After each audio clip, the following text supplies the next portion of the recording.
नमस्कार, सुदर्शन न्यूज पर अपना उत्तराखंड देख रहे हैं आप। मैं हूं आपके साथ दिव्या सिंह। उत्तराखंड के बुलेटिन में सबसे पहले बड़ी खबर की रुख करते हैं। बड़ी खबर देहरादून से है, जहां पर निकाय चुनाव नामांकन का आखिरी दिन है आज।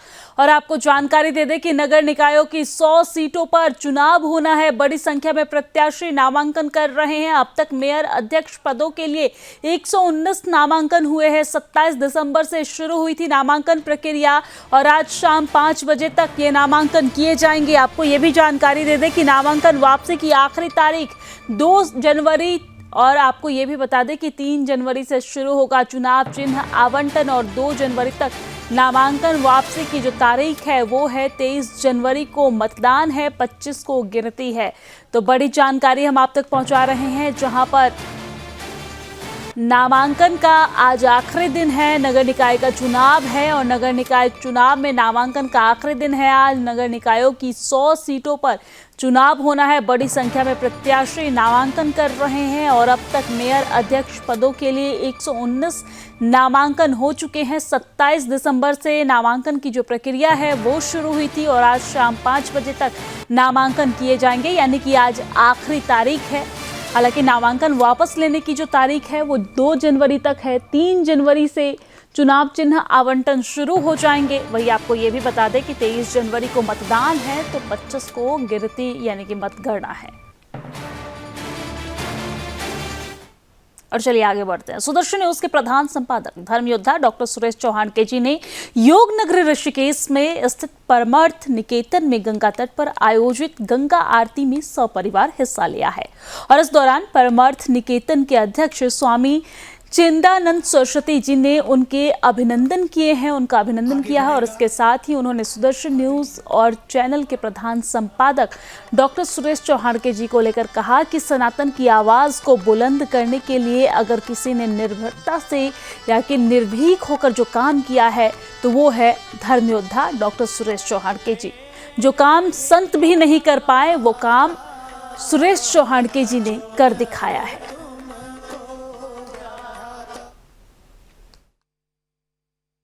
ने G20 के माध्यम से 20 देश आए और 21 पूरा अफ्रीकी यूनियन के सभी देशों को उसका सदस्य बना दिया और 21 होकर गए। आज आपका यहाँ गंगा के पावन तट पर अभिनंदन, ताकि आप दोनों देशों में और फिर पूरे साउथ अफ्रीका में एक सेतु बनाकर रखें। दूसरा, हमारे बीच में श्री सुरेश चौहान के सुदर्शन चैनल एक ऐसा चैनल है, मैं तो कहूँगा सनातन की आवाज़ को बुलंद करने के लिए यदि किसी ने निर्भीकता के साथ कई बार जो काम संत भी नहीं कर पाए वो काम हमारे सुरेश चौहान के जी ने किया। मैंने सवेरे के उद्बोधन में हमारा प्रिय और बड़ा प्यारा तेजानी परिवार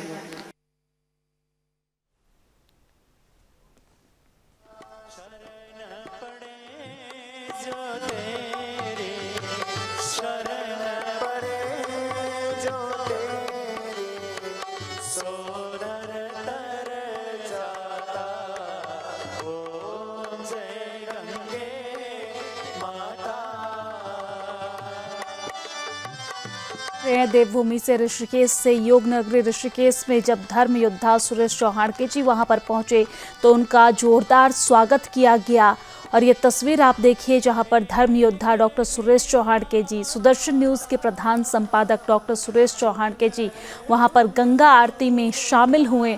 और ये तस्वीर हम आपको दिखा रहे हैं उस वक्त की जब डॉक्टर सुरेश चौहान के जी गंगा आरती कर रहे थे। सपरिवार उन्होंने इस कार्यक्रम में गंगा आरती में शामिल हुए और यहाँ पर उनका जोरदार स्वागत भी हुआ। आपको ये भी बता दें कि परमार्थ निकेतन के गंगा तट पर आयोजित गंगा आरती में उन्होंने सपरिवार हिस्सा लिया। और इस दौरान परमार्थ निकेतन के अध्यक्ष स्वामी चिदानंद सरस्वती जी ने उनका अभिनंदन भी किया और साथ ही साथ उनकी जमकर सराहना भी की। साथ ही उन्होंने सुदर्शन न्यूज के प्रधान संपादक डॉक्टर सुरेश चौहान के जी को लेकर कहा कि सनातन की आवाज को बुलंद करने के लिए अगर किसी ने काम किया है तो वो डॉक्टर सुरेश चौहान के जी ने किया है। जो काम संत भी नहीं कर पाए वो डॉक्टर सुरेश चौहान के जी ने कर दिखाया है। और सुदर्शन न्यूज हमेशा से सनातन धर्म की, हिंदुओं की आवाज बुलंदी से उठाता रहा है। और ये तस्वीर देखिए, जब धर्म योद्धा सुरेश चौहान के जी सपरिवार वहां पर पहुंचे तो वहां पर उनका अभिनंदन किया गया, स्वागत किया गया और पूरे परिवार के साथ वो गंगा आरती में शामिल हुए। माँ गंगा की आरती की उन्होंने और यहाँ पर उन्हें पौधा भी भेंट किया गया, जैसा कि आप तस्वीरों में देख रहे हैं।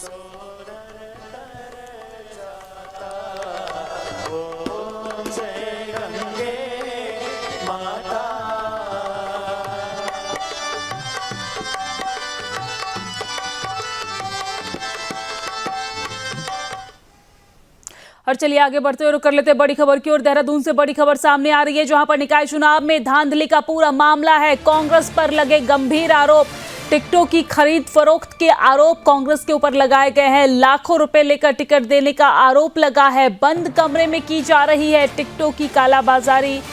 आपको ये जानकारी दे दें कि मामले को लेकर कांग्रेस की मुश्किलें बढ़ सकती है। तो बड़ी जानकारी हम आप तक पहुंचा रहे हैं, जहां पर आने वाले दिनों में उत्तराखंड में निकाय चुनाव है और चुनाव से पहले धांधली का ये पूरा मामला सामने आया है, जहां पर कांग्रेस पर गंभीर आरोप लगे हैं। टिकटों की खरीद फरोख्त के आरोप कांग्रेस के ऊपर लगाए गए हैं। आपको ये भी जानकारी दे दें कि लाखों रुपए लेकर टिकट देने का आरोप लगा है। बंद कमरे में टिकटों की कालाबाजारी की जा रही है और मामले को लेकर मुश्किलें बढ़ सकती है कांग्रेस की। तो ये बड़ी जानकारी हम आप तक पहुंचा रहे हैं, जहां पर निकाय चुनाव से पहले कांग्रेस की मुश्किलें बढ़ती हुई नजर आ रही है। और आप ये देखिए तस्वीर, जहां पर टिकटों की खरीद फरोख्त के आरोप सामने आ रहे हैं कांग्रेस के ऊपर। आने वाले दिनों में यानी कि 23 जनवरी को निकाय चुनाव है उत्तराखंड में। 100 सीटों पर निकाय चुनाव है और उससे पहले कांग्रेस पार्टी में आपसी कलह देखने को मिल रही है। कांग्रेस के ऊपर गंभीर आरोप लग रहे हैं। टिकट खरीद फरोख्त के आरोप कांग्रेस के ऊपर लग रहे हैं।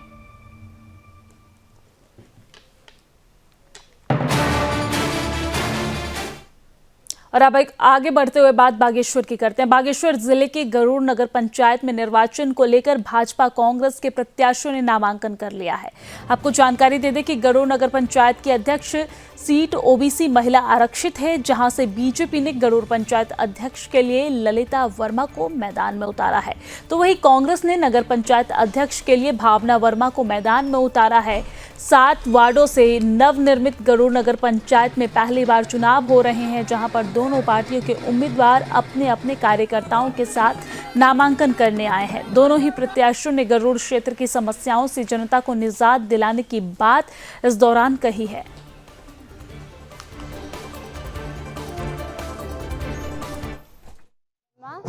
गरुड़ नगर पंचायत क्षेत्र से कांग्रेस के अध्यक्ष पद की दावेदार हूँ और मैं आप सभी से आशीर्वाद और सहयोग की कामना करती हूँ।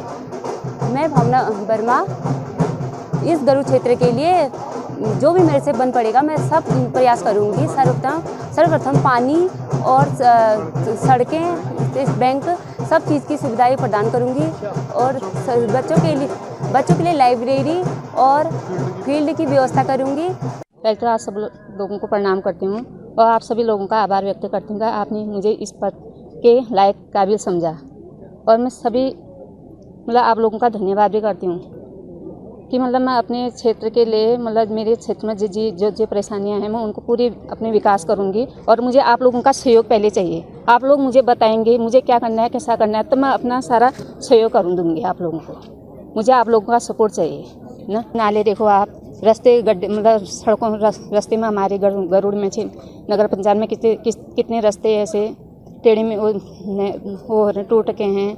नाले में पानी भर रखा है और कहीं पे लाइटों की परेशानियाँ हैं, गांव में बिजली की, ये पानी की परेशानियाँ हैं, लाइट वगैरह। तो मैं इन सब चीज़ों को ध्यान में रखूँगी।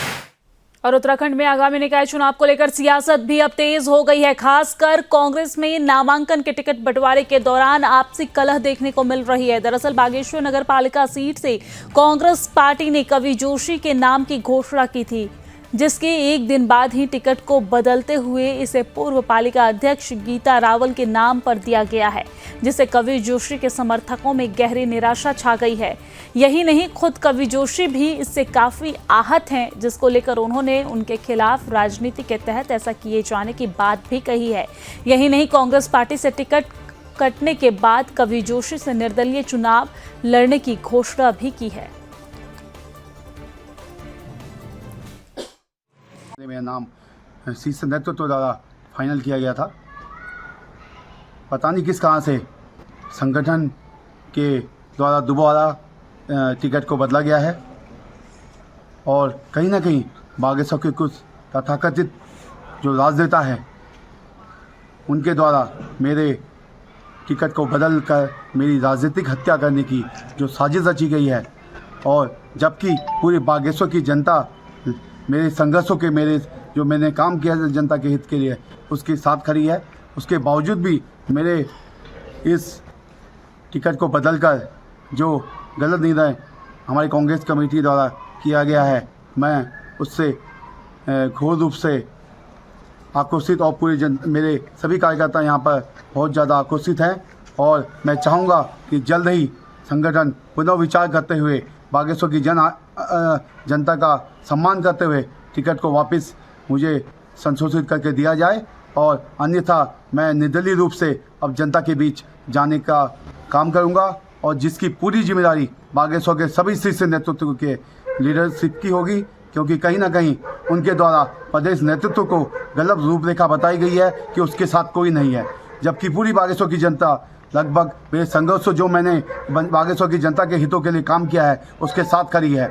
और बिना रिपोर्ट देखे, बिना कुछ तथाकथित नेताओं द्वारा ऐसे माहौल बनाने से मुझे टिकट को काटने की जो मेरे राजनीतिक करियर को ख़त्म करने की जो साजिश की गई है उसके मैं बहुत ज़्यादा खिलाफ हूँ। और चलिए आगे बढ़ते हुए बात चंपावत की कर लेते हैं। चंपावत में PMGSY चंपावत के अंतर्गत लगभग 1100 लाख की लागत से 14.104 किलोमीटर धौन से द्यूरी मोटर मार्ग का निर्माण कार्य हो रहा है, जिसको लेकर नोडल अधिकारी मुख्यमंत्री कैंप कार्यालय केदार सिंह बिजवाल ने बताया है कि आदर्श चंपावत की परिकल्पना में मुख्यमंत्री पुष्कर सिंह धामी प्रत्येक क्षेत्र में विकास को लेकर लगातार घोषणाएं कर रहे हैं, जिसको जल्द पूरा करने के लिए लगातार काम किया जा रहा है। सभी क्षेत्रवासियों को शुभकामनाएं देते हुए कहा कि ये मार्ग बनने से यहां की क्षेत्रीय जनता को आवागमन में सुविधा होगी।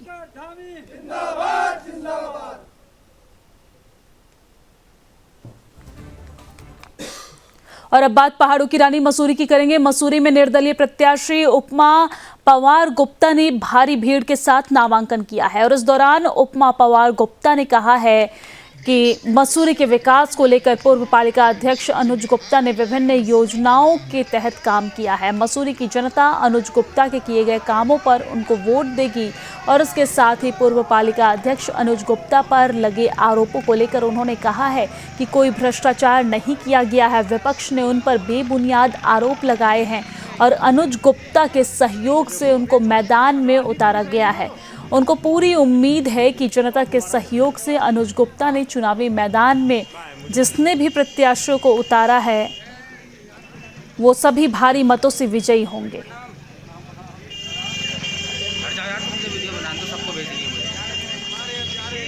जी, हम मसूरी को और डेवलप करना चाहेंगे। मसूरी की जो समस्याएं हैं उनका निराकरण करने की कोशिश करेंगे। जैसे मसूरी में पार्किंग की समस्याएं हैं, ट्रैफिक की समस्याएं हैं, हम उनका निदान करने की कोशिश करेंगे और मसूरी में और रोजगार के साधन, नए साधन लाने की कोशिश करेंगे। और जो मसूरी में स्वास्थ्य संबंधी समस्याएं हैं उनको हल करने की कोशिश करेंगे।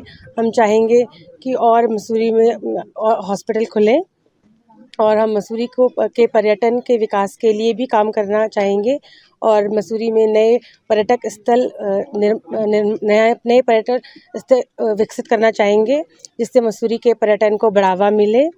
और मसूरी के माल रोड है उसका सौंदर्यीकरण का काम करना चाहेंगे और मसूरी में जो शौचालय हैं उनके सफाई को व्यवस्थित रखेंगे।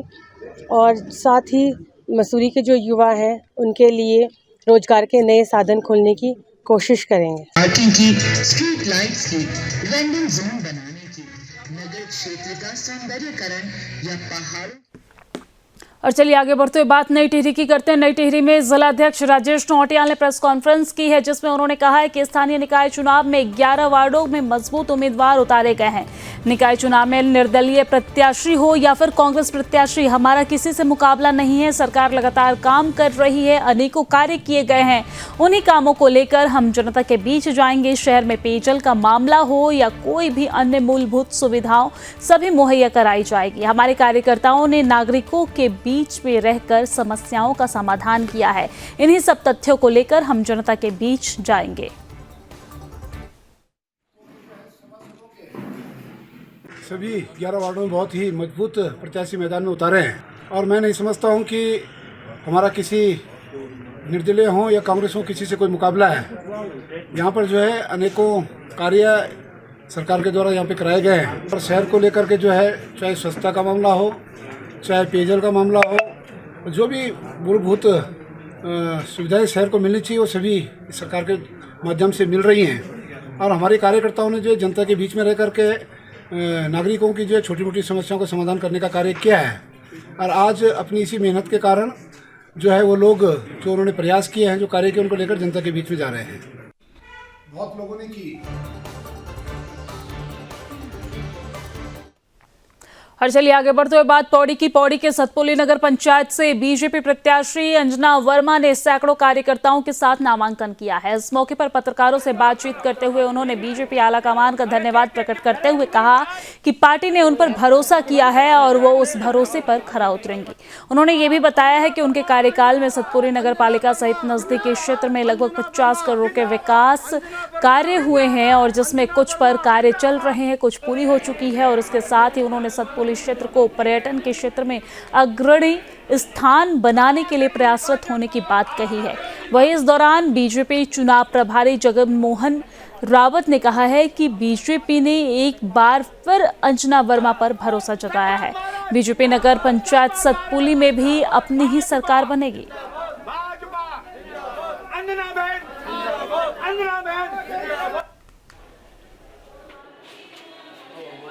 जैसे कि राज्य निर्वाचन आयोग की अधिसूचना के द्वारा 27 से 30 तक जो है नाम निर्देशन होने हैं, पत्र फाइल होने हैं, तो उसी क्रम में आज जो है एक कैंडिडेट के द्वारा नाम निर्देशन किया गया है और अभी तक 4 नाम निर्देशन पत्र हमारे यहाँ से बिके हैं। उसमें 2 कैंडिडेट हैं और नॉमिनेशन एक हुआ है और अन्य जो व्यवस्थाएं हैं वो लगभग सारी व्यवस्थाएं हम लोगों ने कंप्लीट कर ली हैं। नाम निर्देशन से संबंधित हैं, समीक्षक से संबंधित हैं या नाम वापसी से संबंधित हैं, तो ये सारे काम हमारे पहले ही पूर्ण हो चुके हैं। इस संबंध में प्रशिक्षण भी पहले पूर्ण हो चुका है। इसके साथ ही जो संवेदनशील और अति संवेदनशील हमारे बूथ हैं उनके संबंध में भी कार्रवाई हो चुकी है और जो हमारा स्ट्रॉन्ग रूम होगा, मतगणना कक्ष होगा, वो सारी भी चीज़ें व्यवस्थित हो चुकी हैं। जैसे कि सभी पार्टी कैंडिडेट्स हों या निर्दलीय हों, सभी के लिए एक आदर्श आचरण संहिता है, तो सभी से उम्मीद करते हैं कि आदर्श आचरण संहिता का पालन करें। पार्टी कैडर पे ही वोट मिलता है। पार्टी ने पिछली बार भी अंजना वर्मा को टिकट दिया और उनके 5 साल के कार्यों को देखते हुए भाजपा ने फिर उन पर विश्वास जताया है और उनको टिकट दिया है। तो जैसे कि देखा यहाँ पर जो कांग्रेस में जो प्रत्याशी बनाए गए वो भी पहले भाजपा में रहे, तो कहीं ना इसके नुकसान में भारतीय जनता पार्टी को हो सकता है कुछ? देखिए, इसके विषय में कुछ नहीं बोलूँगा, ये पार्टी का डिसीजन है। हम पार्टी के कार्यकर्ता हैं, जिनको पार्टी बोलेगी उसको हम चुनाव लड़ाएंगे। तो यहाँ से जो आपकी बात जो चुनाव आप लड़ेंगे तो किन किन नीतियों को लेकर क्या क्या योजना आपकी इसमें? देखिए, पिछली बार भारतीय जनता पार्टी के प्रत्याशी द्वारा लगभग 50 करोड़ की योजनाएं स्वीकृत, माननीय मुख्यमंत्री जी से अनुरोध करके, कैबिनेट मंत्री सतपाल महाराज जी से अनुरोध करके लगभग 50 करोड़ की योजनाओं की स्वीकृति कराई है, जिसमें गढ़वाल विकास निगम का होटल है, पानी की नई 25.5 करोड़ की योजना है, टैक्सी पार्किंग है, कॉम्प्लेक्स है, कार्यालय बिल्डिंग है, दंगलेश्वर महादेव का सौंदर्यीकरण है, गौशाला है, गेस्ट हाउस है। इस तरीके से जिन जिन चीज़ों की आवश्यकता थी वो पार्टी प्रत्याशी ने सरकार को प्रस्ताव दिए और सरकार के द्वारा सारे प्रस्तावों की स्वीकृति मिली है और काम हुए हैं। आगे निकट भविष्य में जनता के बीच में अध्यक्ष जी जाएंगे और अध्यक्ष जी की जो जनता की पहली मांग होगी उस हिसाब से अध्यक्ष जी शासन में पूरी कोशिश करेंगे उनको स्वीकृत कराने की। वार्ड नंबर 3 से नॉमिनेशन किया है और विकास दिखता है। विगत वर्षों में जो भी विकास हुआ है वो दिख रहा है। अंजना वर्मा जी ने काफ़ी तक अभी तक जो किया है वो उन्हीं की वजह से जो हुआ है, विकास उनकी वजह से ही हुआ है। अब जो लोग ये गलत तरीके से प्रचार कर रहे हैं वो सब गलत है। जो उनके मन में जो आगे की अब भावनाएं हैं जनता के मन में कि अब ऐसा विकास हो या इस तरीके से आगे की प्रोग्रेस हो, उनको विश्वास दिलाया जाता है कि अब आगामी वर्षों में वो सारे विकास, उनकी सारी उम्मीदें पूरी होगी। तो अंजना वर्मा एक ऐसी प्रत्याशी रही है पहले भी अभी भी कि जिन्होंने प्रत्येक व्यक्ति को अच्छे से देखा है और अंदर तक उन्होंने इस क्षेत्र में काम किया है और बाकी जो प्रोग्रेस है वो हो रही है, दिख रही है, आगे भी होगी। क्षेत्रीय जनता से मैं निवेदन करती हूँ कि जो भी जहाँ पे भी वो असंतुष्ट हों वो आगामी वर्षों में पूरी कर दी जाएंगी। उनकी सारी उम्मीदें जहाँ पे भी जो कमी रह गई होगी वो अब आगामी वर्षों में पूरी हो जाएगी। देखिए जनता खुश है, जनता साथ में है, खुश है, क्योंकि जो विकास है वो अंजना वर्मा दे रही है, दिख रहा है। और अब आगे भी मैं कह रही हूँ आपको कि आगे भी इसका आपको सब कुछ देखने के लिए मिलेगा। धन्यवाद है कि उन्होंने मुझ पर विश्वास जताया, मुझे दोबारा कैंडिडेट अपना चुना है और 5 साल मैंने सतपुली के विकास के लिए काफ़ी कार्य किए हैं। आगे जो मेरे को समय मिलेगा तो मैं सारे जो कार्य बचे हुए हैं, जो जनता चाहेगी वो कार्य निपटाऊंगी। और ये भाजपा पार्टी सबसे बड़ी, राष्ट्र की सबसे बड़ी पार्टी है, ये विश्वास ही नहीं है, इस पर विश्वास रखा जा सकता है कि सब कार्य पूरा। बस आगे जो स्वच्छता का भी काफ़ी अच्छा हो गया यहाँ पे और आगे अच्छा हो जाएगा। जो आगे मेरे को कार्य ये मिलेगा तो मैं जो कार्य छूटे हुए हैं वो सारे का पूरे करने की कृपा करूँगी। झील से काफ़ी लाभ होगा, यहाँ पे रोजगार खुलेंगे। जो बेरोजगार जो पलायन कर गए यहाँ से वो लोग लौट कर आएंगे, पर्यटक को बहुत अच्छा लगेगा। वो लंचडॉन तक आते थे, यहाँ नहीं आते थे, अब यहाँ झील मिली है, सबसे बड़ी सौगात है सतपुली के लिए। उस झील से बहुत रोजगार बढ़ेगा और यहाँ पे छोटा पार्टी वगैरह करने के जो लोग नहीं कर पाते थे ज़्यादा बड़े होटलों में, उनके लिए भी छोटा एक सभागार बना हुआ है कि वो अपनी पार्टी वगैरह कर सकते, शादी वगैरह कर सकते। अब जीत तो जनता के हाथ में रहती है कि जिस पे विश्वास करते हैं उसी को होता है, पर हमारी बम्पर जीत होगी यहाँ से। उनका भी बहुत अच्छा है, उनका सतपुली में काफ़ी अच्छा चल रहा है, अच्छी बम्पर जीत होगी उन लोगों की भी। सारे सभासद कमल का फूल खिलाएंगे। विपक्ष पार्टी तो कुछ करेगी, वो कुछ पता नहीं चलता कि वो किस तरह का जोर लगाएगी, क्या क्या बांटेगी, क्या करती है, धन सबका जोर लगाती है। सतपुली की जनता के लिए मैं ये कहना चाहूँगी, सच्चाई का साथ दें, वो भ्रम में ना पड़े और कमल का फूल खिलाना है, स्वच्छता अभियान चलाना है और सतपुली में। और चलिए आगे बढ़ते हुए बात सितारगंज की कर लेते हैं। सितारगंज से बड़ी खबर सामने आ रही है जहां पर पुलिस कर्मी से अभद्रता का पूरा मामला है। हॉर्न बजवाने से मना करने पर यह पूरा विवाद हुआ और दरोगा की वर्दी फाड़ने का भी आरोप है। आरोपी को गिरफ्तार कर लिया गया। तो ये बड़ी जानकारी हम आप तक पहुंचा रहे हैं जहां पर हॉर्न बजाने को लेकर यह पूरा विवाद हुआ। पुलिसकर्मी से अभद्रता का मामला है और हॉर्न बजाने से मना करने पर यह पूरा विवाद सितारगंज में हुआ है जहां पर नाराज आरोपी ने दरोगा की वर्दी फाड़ने की कोशिश की और आरोपी को गिरफ्तार कर लिया गया। तो ये बड़ी जानकारी हम आप तक सितारगंज से पहुंचा रहे हैं, तस्वीरें भी दिखा रहे हैं जहां पर पुलिसकर्मी से अभद्रता के मामले में आरोपी को गिरफ्तार किया गया क्योंकि पुलिसकर्मी के द्वारा हॉर्न बजाने से मना किया गया। तो ये पूरा विवाद बढ़ता हुआ नजर आया और इस दौरान दरोगा की वर्दी फाड़ने का भी ये पूरा आरोप आरोपी के ऊपर लगा है। हालांकि इस पूरे मामले में आरोपी को गिरफ्तार कर लिया गया है।